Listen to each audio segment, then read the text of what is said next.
want to start off first with a little bit of review.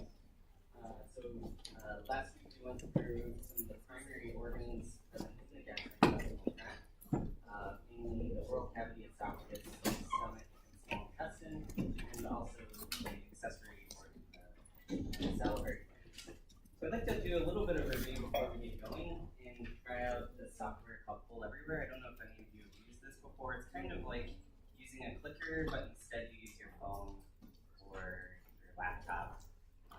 Basically, for this, you would go to this address, so pullf.com/NST103 if you have a laptop or smartphone, and then that will present a question that would be here on the presentation and the answer statement. Alternatively, if you have a phone, you can text. You can either use a smartphone and use your browser, or text NST103 to this number 607. It will allow you to join the session and answer questions with these various just by texting A, B, C, or D. If you don't have a phone or a laptop or electronic device with you, that's fine too. Just follow along and answer as best you can. And this is basically just to give you a sense for the types of questions that we might ask and that might appear on the test, and also just a chance to gauge how well you're keeping up with the material and for me to gauge how well you're understanding the material. I can send out the questions or post them on Zuki courses.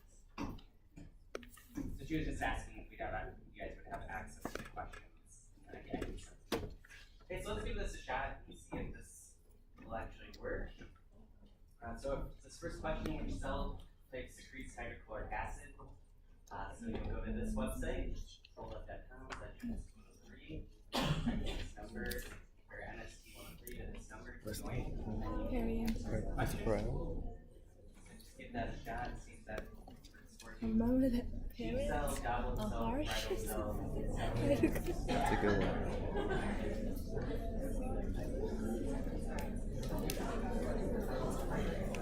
Are you guys able to access the website?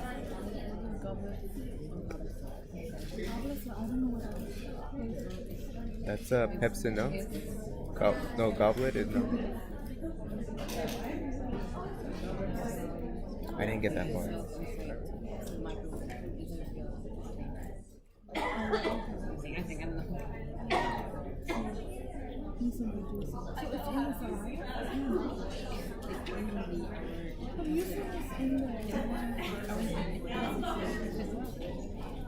I mean, go with some food. Oh no, you can put it out in here. Let me click over here and see the graph for some reason. We'll just go ahead and answer. So which did you guys answer? Was it A? I'm just going to show of hands. B, C, D. Everybody pretty much got it. Bridal cell, right? So T cells secreting enzymes like gastric lipase,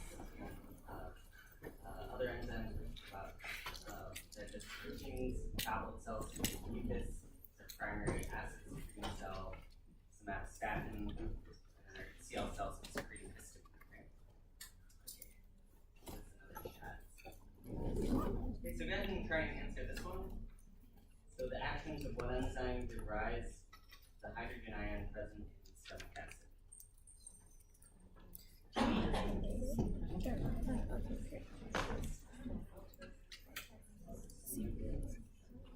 Physiology helps you.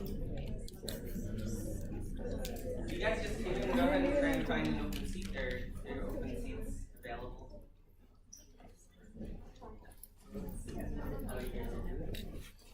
So very good.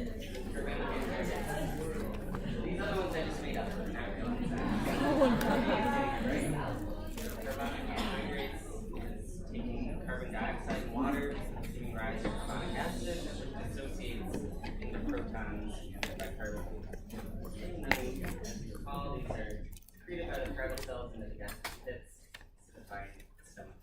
And this is just we'll come back to this at the end of today's class and just go through the mechanisms of transport for each of these different ions and molecules present. Okay, so you should know each of these molecules and how they're transported to the cell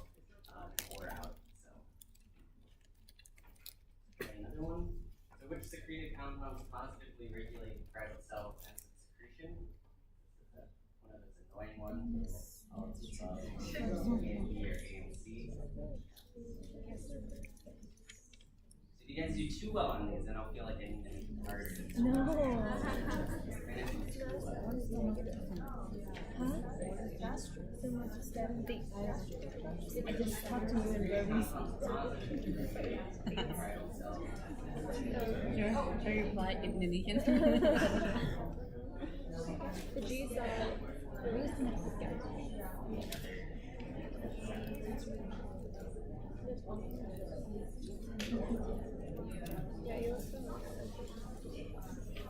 So it's a little bit of a mix here, but overall majority and we have ANC, which is correct. So gastrin, as you recall, is secreted on. If you recall, gastrin is secreted by the B cell, which positively regulates ECL secretion of histamine by upregulating histamine decarboxylase, the enzyme in the ECL cell. And then histamine is released onto that H2 cell, which resulted in that signal cascade that upregulated transport of the proton potassium ATPase to that apical membrane. So we have gastrin regulating histamine released by that ECL cell. Somatostatin was actually inhibitory to this process, so it blocks parietal cell release of acid. Question? When you have the positive sign, it might be like a very simple question, but what does that mean? Yeah, so on this slide, I've just very simply put it as a positive sign. But on the slides from the last lecture, there are more specifics regarding the actions of gastrin in the cell, and then the whole cascade. So that's just showing that there's like reactions going on and you have to go Yeah. for any other. Correct. Okay. Yeah, so this is just kind of generally saying that it's having a positive effect. Let's do one more. So which structure does not increase the surface area of the small intestine?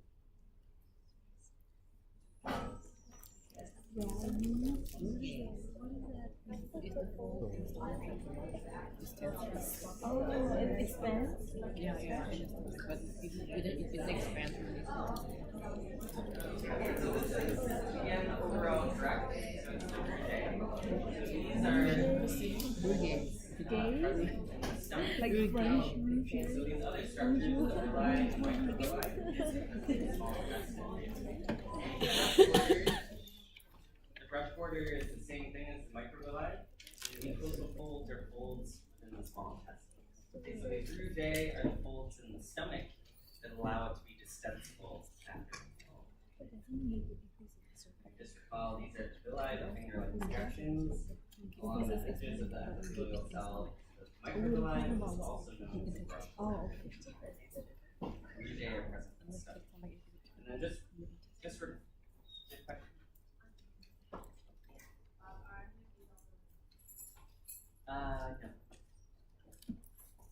So she was just asking if any of those structures were also present in the stomach. So the rugae was the only one in the stomach. And just recall that the majority of macromolecular nutrients, carbohydrates, lipids, and amino acids with regard to absorption and digestion in the small intestine is happening in the upper portion of the small intestine. Okay. Sounds good. Let's get a little bit of technical difficulties, but I guess this will be a useful tool. So let's move on to continuing the finishing off lecture 1. So we'll talk about the accessory organs, liver, gallbladder, and pancreas, and the large intestine. Okay, so here we see the anatomy of the liver, gallbladder, and pancreas. And just to orient you, here's the small intestine. This is the duodenum, that first part of the small intestine just after the stomach. So we have the liver, it's a really large organ, and it's secreting bile via these hepatic ducts, merge into the common bile duct, and then drain through this opening into the small intestine. Right? Liver, hepatic ducts, draining into the common bile duct into the small intestine. In between meals, this portal is closed, and the bile can be stored in the gallbladder. The gallbladder isn't actually making the bile. That's all the liver's job. It's just functioning as a storage compartment. have the pancreas shown here. The pancreas also can provide secretions into the small intestine to support digestion and absorption, and it does this via the pancreatic duct. We'll talk about each of these in a little bit more detail.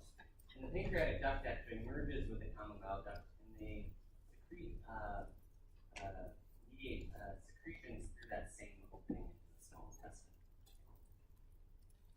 Okay, so the liver has a number of important functions in the body. With regards to digestion, our main concern is with the production of bile. And this is a mixture of different components. Primarily, it's going to contain bile salts, phospholipids, and cholesterol. And these bile salts are really important. We'll talk a lot about these when we talk about fat digestion. Okay, and these are cholesterol derivatives, so you can see the characteristic aromatic ring structure of cholesterol. And then cholesterol has been modified with these hydroxyl groups and this terminal group to be more amphipathic. So it takes this very hydrophobic cholesterol and it attaches these more hydrophilic groups of cholesterol to produce that bile salt. So this has an amphipathic structure, nonpolar and polar components, and is what allows it to form into a micelle with the very polar, nonpolar groups and the polar groups exposed to the aqueous milieu of the gut. And we'll come back to this. This is really an important concept with regards to emulsification of fat. We'll talk a lot about it in lectures 5 and 6 when we get to fat digestion. Okay, so the liver serves several other important functions. We're not going to talk a lot about this, but it functions in detoxification, also alteration of biologically active molecules, production of urea, and excretion of particular compounds. So this is one way your body can get rid of compounds, is by excreting them through the bile. And that's actually the primary mechanism your body can get rid of cholesterol. It secretes cholesterol in the bile, and some of this is reabsorbed, but some of it is actually excreted in the feces. It's one way for your body to get rid of cholesterol. Yeah.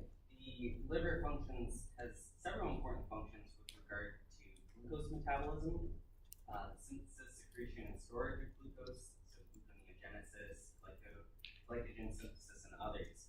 And so HASIC will talk a lot about that in the second and third sections of this class. And finally, the liver produces important proteins that are secreted into the blood, like albumin, globulin, and clotting factors like fibrinogen and thrombin. But for the sake of digestion and absorption, this is the primary function of the liver that we're going to focus on, which is the production and secretion of bile. So this is the microscopic structure of the liver, and as we've been discussing the different organelles, something I've tried to stress is that the different organs have different anatomy, which allows them to specialize for their particular functions, right? Whether it be these folds, or these villi, or microvilli. And the liver is no exception to this rule. It has a very particular anatomy, which is specialized for its function, which is to secrete bile and absorb nutrients as they come from the small intestine. Okay, so let's walk through this anatomy a little bit. This is what's referred to as a hepatic lobule. So here we see this is regularly organized around a central vein, which is taking nutrient-poor and oxygen-poor blood back to the heart, right? Which is usually what we think of as veins are doing. Okay, and around the vein, we see a number of cells. These are referred to as hepatocytes, which are the primary cell within the liver. And then we see these spaces. These are called sinusoids. And these eventually drain into the central vein and allow for blood to be carried back to the heart. The other main structure we see here is referred to as the portal triad. And this is a sort of combination of 3 different vessels bundled together at the corner of this hepatic lobule. Okay. So it has a few different components. It has a branch of the hepatic portal vein. And so this hepatic portal vein is carrying blood from the small intestine to the liver. So this is going to be highly nutrient-rich blood coming back from the small intestine. And this passes by the hepatocytes and gives the hepatocytes a chance to absorb things like glucose, right, that are coming from the small intestine. Prior to that blood going back into the central vein and going back to the heart. Okay, so this gives the liver sort of first dibs on those nutrients, and sometimes it can absorb those nutrients and repackage them or store them depending on the state second vessel we have here is a branch of the hepatic artery. And so this is carrying blood from the heart, and it's going to be rich in oxygen, as kind of denoted here by that red color. And it's going to drain into these sinusoids and allow the hepatocytes to absorb oxygen. Right? And then the oxygen poor blood can drain into the central vein and go back to the heart. So we have two incoming vessels carrying blood. One is coming from the small intestine, rich in nutrients. The other from the hepatic artery, which is coming from the heart, which is rich in oxygen. So these pass by the hepatocytes and allow them to absorb either nutrients or oxygen as needed. Okay. So these are flowing through to the central vein and out. In opposition is this bile ductule, which is going to drain into the common bile duct and carry bile to the small intestines, right, and drain into the duodenum. Okay, so we have the bile canaliculi. These are small vessels passing by the hepatocytes, and the hepatocytes can secrete bile into these bile canaliculi, allowing them to drain the ductule and then into the common bile duct. Okay, so this is kind of, you can think of this as in an opposite direction, out from the liver down to the small intestine. Are the hepatocytes making the bile? Correct. Correct. Hepatocytes are making the bile and the components within the bile. And I wrote here that the blood and bile never mix. And so we don't have bile being secreted into this sinusoid and going back to the vein, right? We wouldn't want bile going back to the heart. Right? So these are kept separate. There is going to be some bile acids present in this portal vein, and I'll discuss that in a couple slides. So this is just a immunohistochemical image of an actual liver lobule, just to give you a sense for what this would actually look like. So here we see the borders of the liver lobule. Here, these are all these tiny dots are hepatocytes. On the center is the central vein going back to the heart, and then here is what a portal triad would look like. Right? You have the portal vein coming from the small intestine, carrying nutrient-rich blood to the hepatocytes, hepatic artery, and the bile duct carrying bile away from the liver to the small intestine. Right? Okay, so just a different way to look at this other than this type of illustration. So this is the enterohepatic circulation. So this is referring to the small intestine and the liver, the circulation between these two organelles. So we have the liver secreting bile through those canaliculi, through that bile ductule, into the common bile duct, and then into the small intestine. Right? So we have this sort of flow coming down here of bile. And the body is really, really good at recycling bile salts, that cholesterol derivative that's important for fat emulsification. So we have these other arrows present here showing this circulation back. And so this is the hepatic portal vein, which is one of our vessels in that portal triad. And that's going to be carrying back bile salts that are going to be recycled, as well as the nutrients that have been absorbed, like glucose. Right? So we're absorbing nutrients like glucose, they're going to flow back to the hepatocyte and be able to store it as glycogen, or maybe it'll break it down for energy. It'll also be absorbing bile salts for recycling. Okay. So this is a really good recycling system. Okay, so I've talked a lot about bile salts. These bile salts are bile acids. Those names are pretty much equivalent. They're important for lipid solubilization in the GI lumen. And the enterohepatic circulation is really essential for circulation. And there are just a few numbers here to kind of highlight that idea.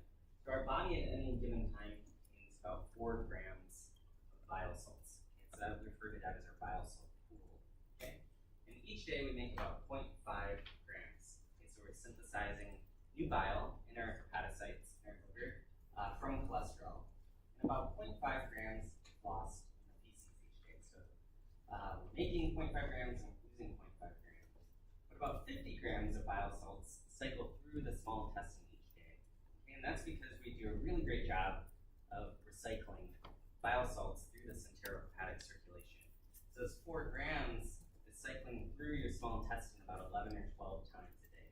It's been secreted liver, through the common bile duct, and the small intestine, and then be reabsorbed, coming back to the liver and reused, right? So many times a day. So this enterohepatic circulation is essential for that process. Okay, so here's the anatomy of the pancreas. Again, we see that the small intestine here, the first portion is the duodenum, and the pancreas kind of fits right into this groove. And the pancreas is secreting material into the duodenum via this pancreatic duct, which merges with the common bile duct and then secretes through the same opening into the duodenum. And there are a few different cell types within the pancreas to be aware of. With regards to secretion into the pancreatic duct, digestive enzymes are being secreted from the acinar cells. These are going to secrete things like pancreatic lipase or trypsinogen for breakdown proteins or lipids, or pancreatic amylase for breakdown carbohydrates.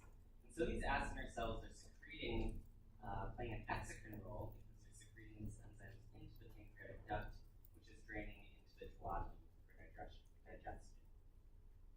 There are a few other cell types within the pancreas that play endocrine roles.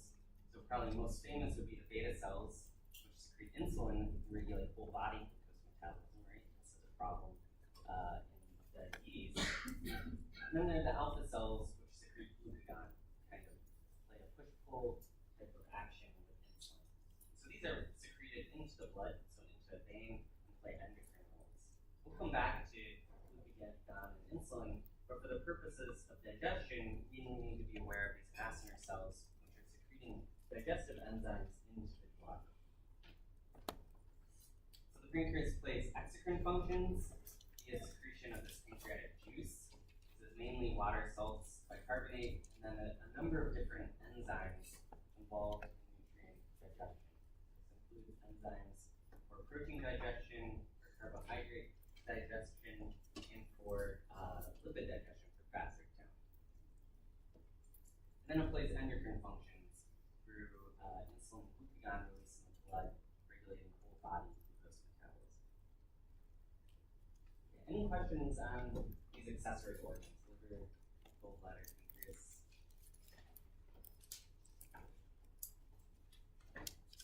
Okay, so here's the large intestine. So the small intestine is connected to the large intestine via the ileocecal valve, which makes sense. So the ileo referring to the ileum, that final portion of the small intestine. And then the cecum, which is the first portion of the large intestine, the ileocecal valve, right? Separating the two. And then we also have the appendix here hanging off of the cecum. And then we have the ascending colon, transverse colon, the descending colon, sigmoid colon, because of its sort of S-shape, the rectum and the anal canal. Okay? So these are mainly just named by their kind of directions. Right? Again, so very generally, the large intestine serves a few different functions and has some differences from the small intestine. Okay, so it functions in the absorption of water. This is going to aid in its function in the formation of feces, also stores feces until we're ready to excrete the feces. And then it's a main site for microbial communities in our body. We have a lot of bacteria in our large intestine, which play roles in microbial fermentation. Okay, so there are several differences when we think of the large intestines relative to the small intestine. There are no microvilli. The absorption is limited to salts, water, and some vitamins. So by this point, the carbohydrates, the lipids, the proteins, those should have already been digested and absorbed in the small intestine. There's no secretion of digestive enzymes, and there are no connections with those accessory organs. And then there's a lot of microbes present, right? And these are going to mediate some digestion of things like carbohydrates that we're unable to digest, like fiber. And this will produce some gases as well as some short-chain fatty acids, which we're actually able to utilize. And so some differences compared to the small intestine. Okay, so with regard to water transport in the GI system, we take in about 18 liters a day into our GI tract. And this comes from two different sources. Generally, this comes from intake. So for me, this is like 3 liters of coffee. This is going to be 3 liters of water. And then 50% 15 liters that comes in from secretions from our salivary glands or stomach and the other accessory organs. Okay, so they're secreting water along with all these other enzymes and juices into the gastrointestinal tract, about 18 liters. Okay. The small intestine actually does the heavy lifting when it comes to absorption of water in the gastrointestinal tract. So about 15 liters of this 18 liters gets absorbed in the small intestine. Okay. The majority of water is absorbed in the small intestine. 3 liters enters the colon, and about 0.2 liters of this is excreted in the feces. Okay. So a lot of this water ends up being absorbed in the large intestine, this remaining water. So 2.8 liters is reabsorbed in the colon or in the large intestine. And this can either give rise to 2.8 liters, which is excreted, so either in the urine, perspiration, or in the breath. Right? These are other ways that you're expelling water from the body. Or these are recycled back. So 15 liters will be recycled back and reutilized by the gastrointestinal tract. So your GI tract does a great job of recycling water and also, as we discussed, bile salts. So before we move on to the lecture on transport mechanisms of transport, let's do one more practice regarding the hepatic portal vein. Okay? So this was an important item that we discussed today, the hepatic portal vein. And I'll just give you a minute, since these are kind of long answers, to kind of delve into this, on what type of blood the hepatic portal vein is carrying and where it's going. Portal vein system, the enterohepatic circulatory system, is an important concept. So go ahead and give that a shot. Right. We got you. Stick together.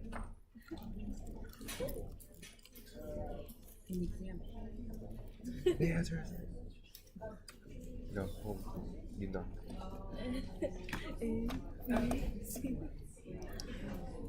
Everybody passed.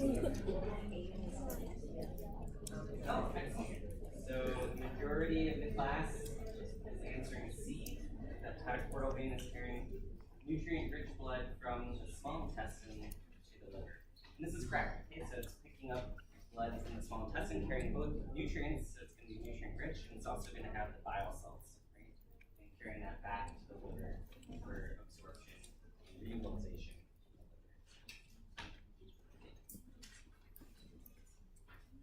Okay, so let's move on to lecture 2. Yeah.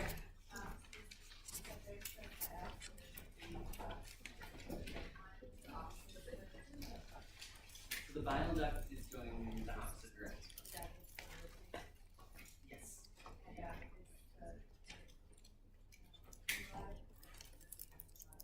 The canaliculi take the bile from the hepatocytes and bring it into the bile duct. So you can think of the canaliculi as being smaller vessels throughout the hepatocyte and bringing it into the larger bile duct, which is exiting from the liver.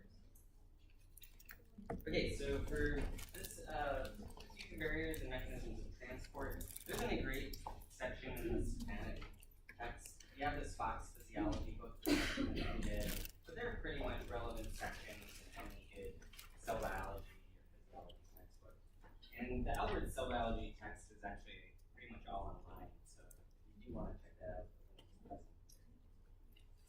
So we're just going to go through the problems, so the barriers to absorption. So there's several different barriers to absorption within the GI tract that have very different physical properties.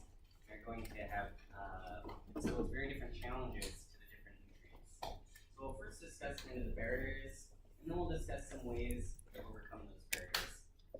And we'll want to think about this throughout the class when we think about how nutrients are passing through from our GI lumen into our circulatory system, or from our circulatory system into other cells within our body.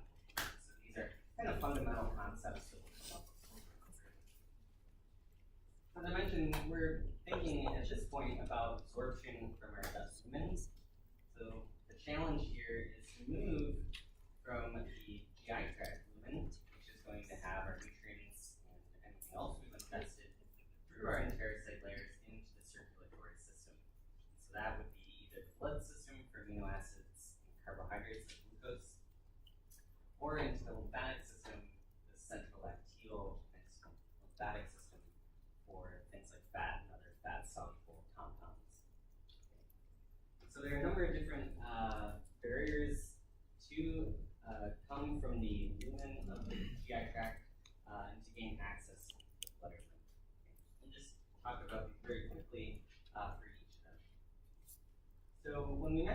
lumen phase of the intestine, this simply refers to the large volume within that tubular organ.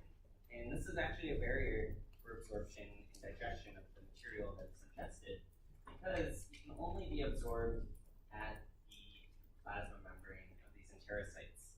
And also, a lot of the enzymes involved in the digestion of these materials are only present at the plasma membrane of these enterocytes. Okay, so this large volume is a barrier for nutrients because they have to be able to come in contact with these enzymes or the plasma membrane, right? Which is very only limited to the edge of this structure. And so you have kinetic energy and you have propulsive forces that cause mixing, right, through our layers in the muscularis, the muscles, that cause mixing to help improve the contact of those nutrients with the surrounding plasma membrane of those enterocytes. Okay? So pulp phase lumen is one barrier that's mainly overcome through mixing, right? So very large sort of mechanical idea. Okay, so the next barrier that's encountered after the bulk phase lumen is the unstirred water layer. So this might not be quite as intuitive. The unstirred water layer refers to a very thin shell of water that's not in equilibrium with the bulk phase lumen that's along the edge of the enterocytes. Okay? So there's a very thin layer of water along the edge of the enterocytes. And this is because the edge of the enterocytes, that brush border, has lots and lots of proteins on it, which are hydrophilic, and those proteins are modified with lots of glycans. Right? You might have heard of something called the glycocalyx. And this is all the glycans on those proteins. Those are also extremely hydrophilic, right? So water loving. And so those proteins and those glycans are going to interact very strongly with water, and they form a small kind of shell of water along the edge of the enterocytes. And so in order to get across that unstirred water layer, components and nutrients are going to move by diffusion. And for water soluble constituents, that's going to be no problem. They're going to be able to diffuse through this water layer. But for lipid soluble constituents, this is going to be a bigger barrier. Okay? So this unstirred water layer represents a major barrier for things like fat. And we'll see that when we discuss fat digestion and absorption, that the fat has to first be broken down and repackaged into these micelles so that it can cross the unstirred water layer and those fatty acids can be efficiently absorbed. Okay? And that's where those bile salts come into play. So movement across this unstirred water layer, this barrier, is going to be determined by the concentration gradient of your particular molecule, as well as the diffusion coefficient for that substance. So for something that's very hydrophilic, it's going to be able to diffuse very well. For something that's very hydrophobic, fat, can have a low diffusion coefficient, and it's not going to diffuse very well across this unstirred water layer.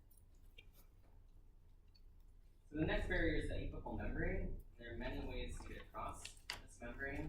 And of course, the apical plasma membrane of an enterocyte is like any other kind of plasma membrane. It's a lipid bilayer. It's studded with a number of different proteins and these channels. These can be modified by glycans, which is going to give rise to our glycocalyx. So this is going to be a substantial barrier for large or charged constituents. Right? So these things aren't going to diffuse through this plasma membrane. And there are a lot of different mechanisms for movement across the plasma membrane, and we'll talk about this in the second part of the lecture. Okay, so you can diffuse across this membrane depending on your characteristics, or you can move across that membrane by some sort of facilitated protein-based method. Right? So in order to get across the cell and across into the circulatory system, you can either move through the cell, which is referred to as transcellular transport, so that's going to be through the membrane, or you can move around the cell, which is called paracellular transport. And I'll talk about that in the next slide. So for transcellular transport, you have to move through this plasma membrane. And again, it just has this characteristic bilayer. We have our fatty acids, our phospholipid, right?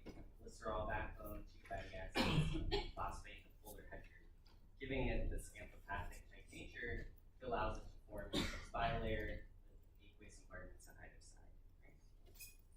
So this is going to be permeable to small non-polar molecules. So hydrophobic molecules like oxygen, carbon dioxide, nitrogen, those are going to readily diffuse through the plasma membrane. They don't require anything else. Small uncharged polar molecules are going to undergo some amount of diffusion across that membrane like water, though there are ways to increase the rate of transport of water across the membrane, but it is going to undergo some amount of diffusion across that membrane.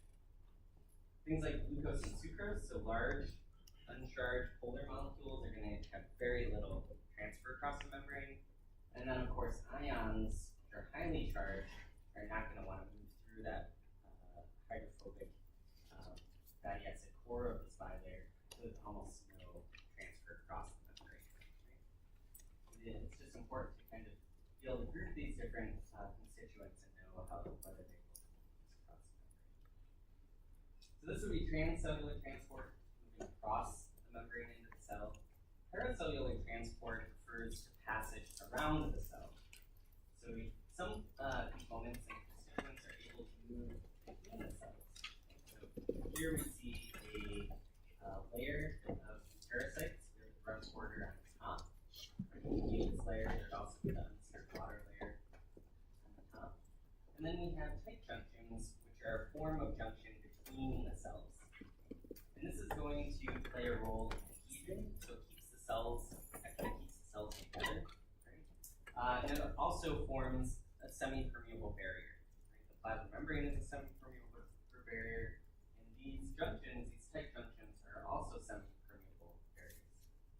Okay? And it's going to regulate paracellular transport. And this tight junction, shown here at the top, separates the cell from the apical side, so you'll hear me refer to the apical membrane, which is facing the gut, from the basolateral side. So anything under this tight junction is going to be the basolateral side of the cell. And we'll have very different properties from the apical side. They'll express very different transporters, and they'll have very different goals. Right? And this is just an illustration of what a tight junction might look like. So these are formed by protein complexes which interact between the cells. So these are intercellular protein interactions that kind of knit the cells together. Right? So they knit them together, and they allow for some transport of molecules, but they're not completely permeable. So larger particles like glucose and amino acids are not going to pass through these paracellular tight junction adhesion between the cells. Okay, so I don't think you have this slide. I added this in this morning just to give an illustration of what this actually looks like. So get away from the cartoon a little bit and see an actual image. So this is a freeze fracture electron microscopy image. These are the brush border or microvilli and parasite. And then what you see here, kind of this netting, what it looks like, this particular kind of pattern, those are the tight junctions. Okay, so they're this stitching the cell together with another cell. Okay, so you can see that here, it's kind of crisscrossing protein interactions. And in this microscopy image, you can actually make that out as this kind of like net-like pattern here between the cells, which is pretty cool. So we pass through the bulk phase lumen, pass through this hydrophilic undisturbed water layer, apical membrane. Within the absorptive cell, there are many mechanisms of transport. You can simply diffuse through the cytoplasm, or in some cases, you can make use of more directed methods of transport, like the cytoskeleton. So there are motors that move along with tubules and can move vesicles in a more directed manner through the absorptive cell. Following the cytoplasm of the cell, we'll encounter the basolateral membrane. Has very similar challenges as the apical membrane. It'll express different transporters, but it's very similar properties. Gases like oxygen won't be able to diffuse across, but things like glucose will be transporters. And so we can't enter the blood quite yet. There's a sublayer of the mucosa called filled with interstitial fluid. And this surrounds the blood vessels that are present within the villi, surrounds the lymphatic central lacteal. And this is an aqueous ileum. Okay? So it's going to be friendly towards things like glucose, again, hydrophilic components, which are able to diffuse within this interstitial fluid and enter directly into blood but this is going to be unfriendly barrier for things like fat. So those will have to be packaged into micelles or lipoprotein particles in order to move through this compartment and finally enter the circulatory system. And so after passing through the interstitial fluid, water-soluble compounds, glucose, and amino acids are going to enter directly into the blood. These enter through intracellular clefts between endothelial cells of capillaries, so small pores. The lipids in those really large lipoprotein particles can be too large to move into these blood vessels. Instead, they move in through very large pores called fenestrations into the lymphatic system. So they move into that central epithelial, which hooks up with the lymphatic system, and then eventually brings those lipoprotein particles through the thoracic duct into the heart, so enter the blood system at that point. Okay? So unlike things like glucose, which will pass first through the liver, these won't have that first passage. Let's try another practice question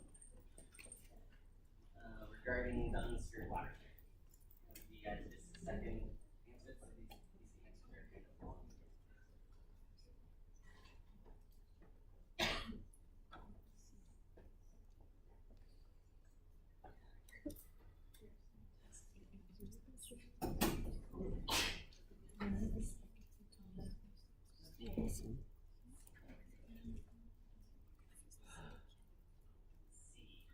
I feel like I picked C for a lot of these answers. I'm gonna not do that on the test, but I guess on the test, if you don't know, just guess C. For some reason, I keep picking C. So water along the interstate membrane that acts as this barrier. Okay, so basic principles of absorption and transport. This is just a good chart to go through, kind of highlight some of the main properties of these different mechanisms of transport, which we'll discuss on the subsequent slides. So I won't go through all of this. I think we'll hit this as we go through each slide. So with regards to endocytosis and exocytosis, these are complementary processes. For endocytosis, these are bulk transport processes. So bulk transport just refers to this is movement of many particles at once. So for endocytosis, endo is entering into the cell. Endocytosis, we have a number of molecules. We have invagination of the plasma membrane. This eventually forms an inward bud, which can bud off and form a vesicle containing what was on the outside of the cell now inside the cell. We refer to this as endocytosis. So exocytosis is sort of the reverse. So we have an intracellular vesicle. Maybe this is carrying things like histamine or pancreatic amylase will be present in vesicles. These are going to dock at the plasma membrane, fuse with the plasma membrane, and expel their contents into the extracellular space, resulting in exocytosis. If these also contain transmembrane proteins like channels, those would then be presented on the surface of the plasma membrane. Right? So that's one way to get more channels in the plasma membrane. So if you remember, we mentioned that histamine results in more proton potassium ATPases on the apical membrane of the parietal cell. And that would be your exocytosis of these transporter-containing vesicles. Okay, so these endocytosis and exocytosis occur through a few different steps. For endocytosis, there's the initial recruitment of a plaque-coated pit. So this forms kind of a shell along that membrane, allowing it to have this characteristic rounded shape. There are several other proteins that assist with membrane shaping at this point as well, but plaque is kind of the most famous. This is just the EM image showing you an actual endocytic plaque-coated pit. There's also actions of actin. So actin is polymerized and it kind of pushes that pit further into the cell, elongates the neck. Neck right here. It's still holding on to that vesicle. And then finally, we have the actions of a AAA ATPase called dynamin. So this is going to hydrolyze ATP and take that chemical energy and convert it into mechanical energy to squeeze that neck and pin pinch off the final vesicle. Okay? So this is really essential if you don't have dynamin activity. For example, if you add a dynamin inhibitor, you can no longer pinch off the snack and you get something that looks really crazy. This is an image of a cell treated with a dynamin inhibitor. And you have this vesicle, but it's never able to pinch off from the cell. And if you look at the plasma membrane, it'll just be loaded with these, like all these like, long necks and vesicles. It's really a pretty crazy looking image. Okay? So this is really, the dynamin is really critical for pinching that up. What's the downfall of that happening? Yeah. So if you don't have, depends on the situation. So endocytosis, one of its big jobs is to take channels or transporters off the membrane. So you might not be able to downregulate a receptor or a signal. Another example of endocytosis being really important is for engulfment and degradation of lipoprotein particles within the liver. And so those would all be stuck here because they weren't able to completely evacuate. So that would be pretty terrible. Okay. So exocytosis is the reverse. This is referring to the merge of the vesicle with the plasma membrane and the secretion of material. And we should all be familiar with exocytosis. One of UC Berkeley's finest, Randy Schechtman, won the Nobel Prize for his work contributing to understanding the secretory pathway in exocytosis. So he won the Nobel Prize in 2013, along with Jim Rothman, Tom Sudoff, Tom was at Stanford, and I think Jim went to Rockefeller or MIT. And so this was for the secretory pathway. And Randy had some seminal experiments done originally in yeast, in which he looked at the accumulation of vesicles in the budding yeast. So he looked at normals, so they have kind of this characteristic amount of vesicles shown in blue. And then he looked at genetic mutants where they had accumulation of these vesicles. And by doing this very simple experiment, he identified nearly every component of the secretory pathway. It's really, really astonishing. And these are just actual images of, from his original 1980 Cell paper. Here we see a budding yeast, a normal budding yeast. We don't have a lot of vesicles. And here we have one of the mutants, which has a mutation in one of the proteins involved in this process. You see this very characteristic accumulation of these vesicles. And so I would just mention that the Nobel Prize comes along with a monetary gift of $1 million, which is shared among the prize winners. And Randy, very similar to all of you, did exactly what I would do, of course. Is he took that $1 million and he donated it to UC Berkeley. That's fantastic. So he actually donated that to founder chair and cancer research. So Randy's fantastic. Okay, and so in terms of exocytosis, this also involves some important proteins. And namely the proteins referred to snare proteins. And these, they're complementary snare proteins either in the vesicle or in the plasma membrane. These will form these helical bundles, so they'll interact and form these really tight helical bundles forming this docked vesicle. And then they'll eventually pull the vesicle and the plasma membrane together, allowing diffusion and release of the mineral contents of that vesicle. And these are extremely tight helical bundles. In order for these to be recycled, you need an ATPase to unwind those snares for recycling and reuse. Okay, so this is going to utilize ATP for recycling of these snares. If any of you from Western blots and use SDS to denature proteins, these snares are completely resistant to SDS once they form these contacts. So it's an incredibly resistant protein-protein interaction.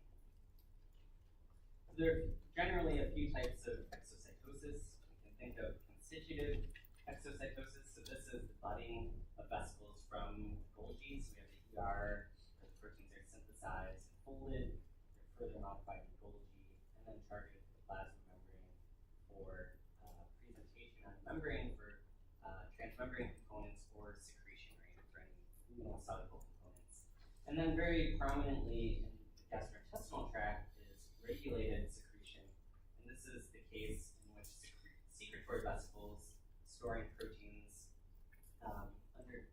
undergo fusion with the plasma membrane in response to a signal or a transmitter, such as a hormone or a neurotransmitter.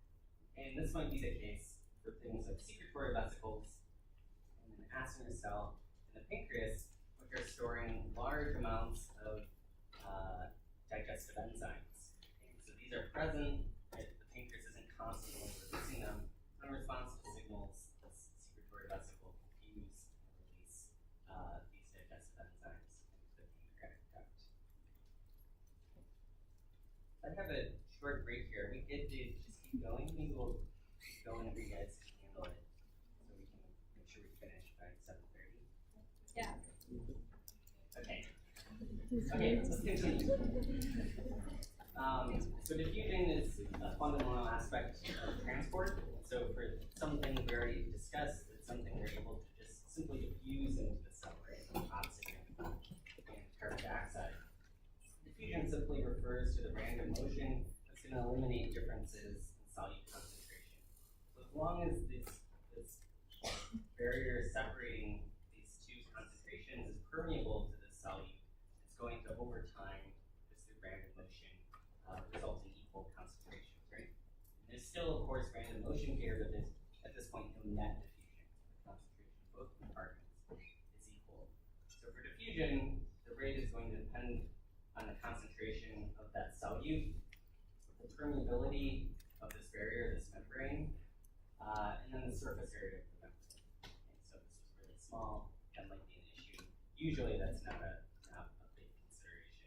The overall surface area of the membrane is usually considered to be sort of infinite with regards to these concentrations of solutes. So you do have passive diffusion through a membrane. This requires no sort of transport system. There aren't proteins in the membrane that are required for this, and there's no energy. So these are two characteristics of passive diffusion through a membrane: no transport system and no energy. Right? It's not ATP dependent. In passive diffusion, you cannot concentrate a substance. It's always going to go down hill, down its concentration gradient, so it's going to follow its concentration gradient. So good examples are oxygen and carbon dioxide. You can passively diffuse across the plasma membrane. So if we have high amounts of oxygen outside the cell, we move down its concentration gradient into the cell, or the reverse, the carbon dioxide can move out of the cell into the blood. The membrane permeability is, we've already talked about some of this. It's going to depend on the molecular weight, the hydrophobicity, the charge, and the polarity. So for things like oxygen, that's no problem, right? But something like glucose or sodium ion, it's not going to be able to move via passive diffusion through a membrane. I think I mentioned this on the last slide. It's going to, the rate is going to depend on the concentration gradient and the permeability to the solute. So we look at the transportation rate of the solute by passive or simple diffusion. It's going to be linear. So the more substance you have, the more that concentration gradient is, the faster it's going to be transported. Okay? So this indicates that passive diffusion or simple diffusion is usually not saturable. Okay? So the more substance you have, the faster it's going to go, right? So we have this linear relationship between the transportation rate and the concentration of the substance. So osmosis is going to refer to the diffusion of water across the membrane. Okay, so it's a very complementary idea, except this time we're thinking about water instead of a solute diffusing. And to have osmosis, you have to have a membrane that's selectively permeable, and there has to be a difference in the solute concentration. Okay, so this is kind of depicted here in this illustration. You have a semi-permeable membrane, you have water, which is depicted as these kind of blue circles, and then you have a solute as these purple circles. Okay? This semi-permeable membrane is not permeable to the solute, and you have a larger concentration of the solute on the right. Right? So you're going to have water moving to the right to obtain similar concentrations of the solute relative to water. So we have a difference in solute concentration, and we get a movement of the water. Does that make sense? Does water like not move at all when the solute concentration she was just asking if the water would still move if the solute concentration is the same, and you said the answer. So if the solute concentration is the same, the water is still going to diffuse, but there's just no net. And when we have this type of situation, where we have this more concentrated solute and a semi-permeable membrane, or the movement of water for osmosis, we measure this in terms of osmotic pressure, which simply refers to the force needed to prevent that water movement. Okay? And we think of this in terms of osmolality. This is related to things like osmolarity or molality or osmolarity and osmolality. Okay? So they're very related terms, but kind of a tongue twister. So just recall that 1 mole of something like glucose, just abbreviating here GLC, glucose per liter would be 1 molar. Okay, so 1 mole of a substance per liter, we refer to that as 1 molar. And similarly, 1 mole of sodium chloride per liter is 1 molar. But these have different osmoles. Okay? So glucose is 1 osmole, but sodium chloride can dissociate into sodium and chloride in water. So that has 2 osmoles. Right? So this is going to exhibit different properties with regards to osmolality. Okay? So if we think then in terms of osmolality, so we have 1 mole of glucose in a kilogram of water, we have 1 osmole. If we have 1 mole of NaCl, which can dissociate into 2 per kilogram of water, this would be 2 osmoles. Okay? So the osmolality of a sodium chloride, 1 mole of sodium chloride in the water would be greater. Right? It would exhibit a greater osmotic draw on water if there's a semi-permeable membrane. Okay, so I'll show 2 examples of osmolality. So one would be with regards to diet. So on the top part of the slide, we're showing the gut lumen, and on the bottom, the plasma, so the blood. Okay, and we're thinking about the direction of water movement.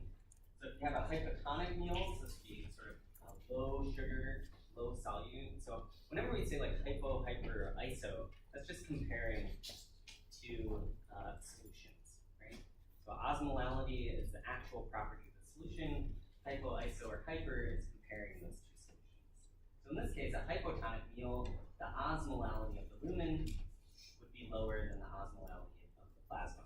Okay, and so this would result in some water movement.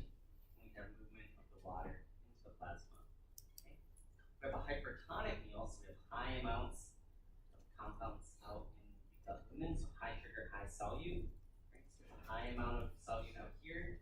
We want water movement in this direction. So you're going to get distension of the GI tract and water movement into the gut. Okay. So normally the body does a really good job of regulating this, so it's not like we all the time notice this. But in some conditions, we will, and it can have really, really devastating consequences. So one of those examples would be in the case of cholera, okay, which is characterized by sometimes lethal diarrhea and loss of liquid range. So cholera is caused by a bacterial infection, and in the small intestines, this E. cholerae, this bacteria releases a cholera toxin. This is going to be taken up into the cell via endocytosis and actually gains access to the cytoplasm. And this toxin, what it does is it activates a G protein. It's similar to G proteins we've talked about in the parietal cell. This activates an enzyme called like cyclase, increases our second messenger CAMP, and increases chloride conductance through a channel called CFTR. We have this infection, we have this toxin, and the end result is increase in chloride conductance. Okay, so we have increased amount of chloride out in our gut lumen, and this is going to result in exit of sodium paracellularly, and then a consequent exit of water due to the change in osmolality. Right? So we have increased sodium chloride now in our gut lumen, and we're going to have water moving into our gut. Right? And so patients with cholera have excessive diarrhea. You can give them water, but they're basically dehydrated, no matter how much water they drink. So it can be very severe. So this is a case in which osmolality is important to think about. Okay. protein-based transport. So for facilitated transport, this is indicates that there's a protein that's going to come into play and help out with the transport across the membrane. Up until now, we've just been talking about diffusion across the membrane like oxygen, or in the case of water, diffusion referred to as osmosis. But a lot of things we're interested in terms of nutrients like glucose can't move across the membrane. So we need some sort of protein-based mechanism to cross this plasma membrane. Okay, so we're going to have a carrier protein or a channel. And so often these carrier proteins interact directly with the substance that's going to be moved across the membrane, so they'll have specificity. Right? This isn't a completely non-specific process. And sometimes there'll be a conformational chain that will result in these intracellularly. For channel proteins, they'll also have interactions with the substance. They also might have a particular shape. They yield specificity as well. So these will also be specific to particular, usually ions for these channels. Now, what's important to note is for facilitated transport and facilitated diffusion, this is always going to be going down the concentration gradient. So there's no energy input, no hydrolysis of ATP. We're always going from a high concentration to a low concentration. We're just getting a little bit of help for a protein to assist in this process. Okay, so characteristics of facilitated diffusion include it does not require ATP and is simply powered by that concentration gradient of the solute across the membrane. So it's providing a conduit for diffusion across that membrane, powered by that concentration gradient. So it's going to be specific, so it does have interactions between the carrier protein and the solute.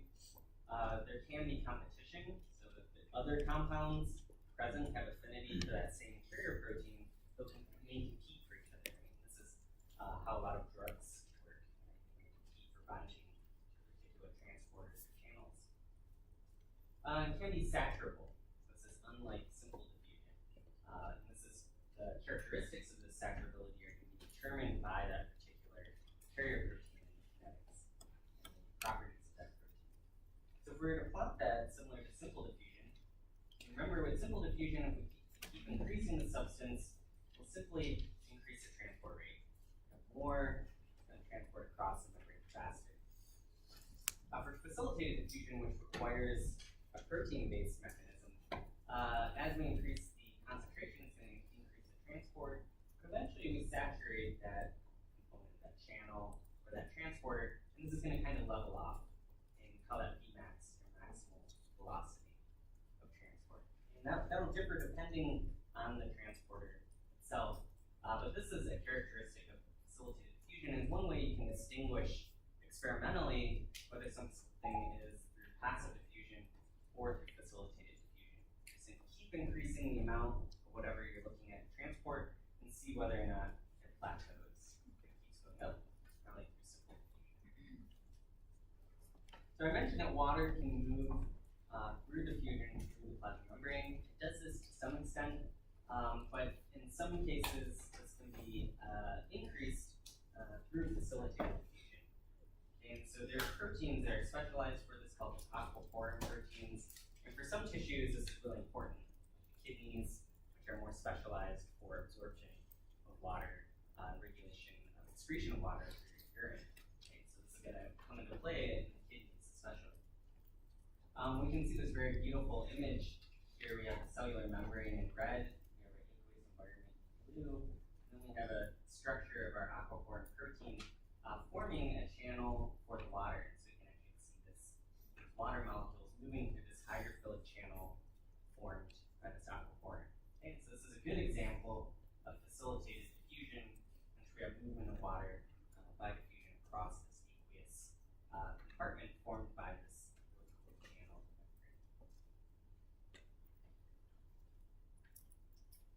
Okay, so active transport, similar to the facilitated diffusion, requires a protein-based component. So with facilitated diffusion or passive transport, we have the component moving down a concentration gradient. Also with simple diffusion, we move down the concentration gradient.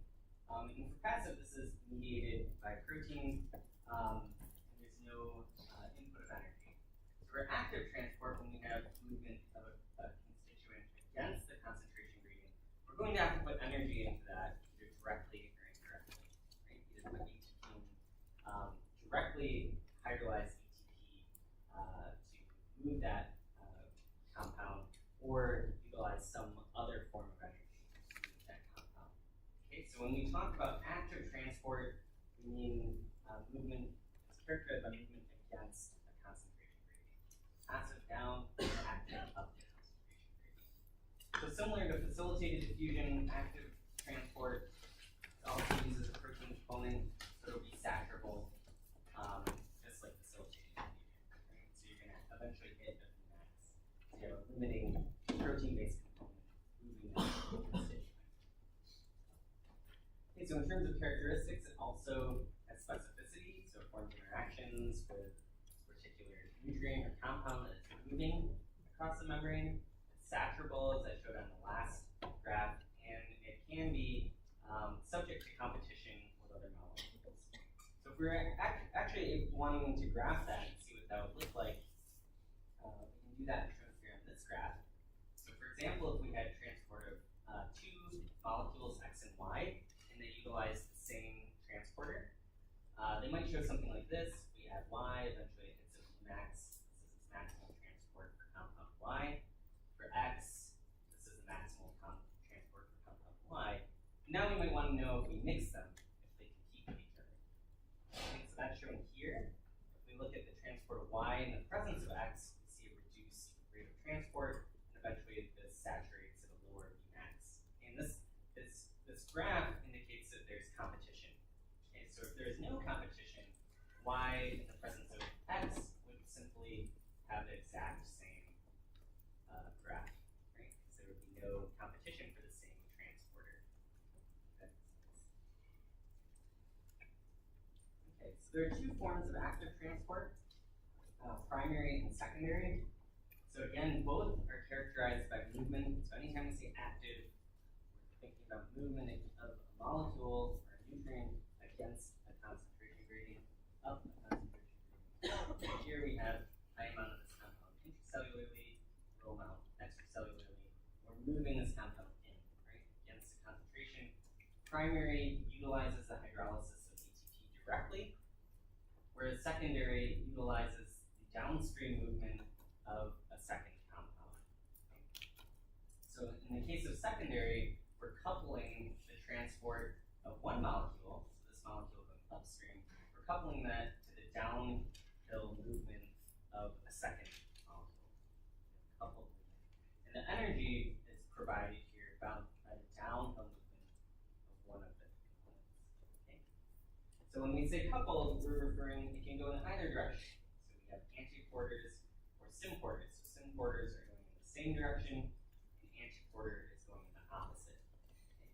So in this case, if we just think of this as an example, if we're moving A up its concentration gradient, that would be really difficult without an input of energy like ATP. And so B must be moving down its concentration gradient. So we're powering the movement of A by moving B down its concentration gradient. Okay? We'll talk about many examples in the upcoming lectures of how the secondary active transport is utilized to move molecules across membranes. So in terms of secondary active transport, the energy needed to transport X against the concentration gradient is obtained by the downhill motion of a second component. Okay? So it's not direct ATP hydrolysis, it's using a concentration gradient. And since the energy is only indirectly required, we call this secondary. Does that make sense? Okay, so before we end today, let's go through a few examples of movement within the parietal cell. So we have a lot of good examples here in the parietal cell during acidification of the stomach. Okay, so we start down here with carbon dioxide and water. Right? Carbon dioxide would move by Diffusion. passive diffusion. Right? So it's going to not require any sort of protein in the membrane. It's going to go directly across the membrane. So water Right, it can either be fusion or through aquaporins, right, facilitation fusion. And this is going to form our hydrogen ions and our bicarbonate. This hydrogen ion is going to be pumped out, so it's going against its concentration gradient. This is an ATP dependent pump, and this is an antiporter, right? Because it's moving potassium in. And so this would be an example. I'll just go through these for simplicity. This would be an example of primary active transporter, right? So we're pumping against the concentration gradient, and we are using ATP directly by the transporter. Okay. Also, we have bicarbonate here. It's exchanging. So again, we have this transporter moving bicarbonate out, and we have chloride coming in. And this is another example of an antiporter. Okay. In this case, bicarbonate is going down its concentration gradient. So it's being made in the cell, it's higher concentrations here, and then in the blood, it's being taken away. Okay, so low concentrations in the blood, so moving down the concentration gradient. And this supplies the energy for chloride to move up its concentration gradient. Okay. So this is going to be an example of secondary active transport. Chloride is moving up the concentration gradient, and it's powered not directly by ATP, but by the concentration difference in bicarbonate, the secondary active transport. Chloride then actually flows down this concentration gradient through a channel. So this would be facilitating diffusion. It's going down its concentration gradient for hydrochloric acid. Okay, any questions?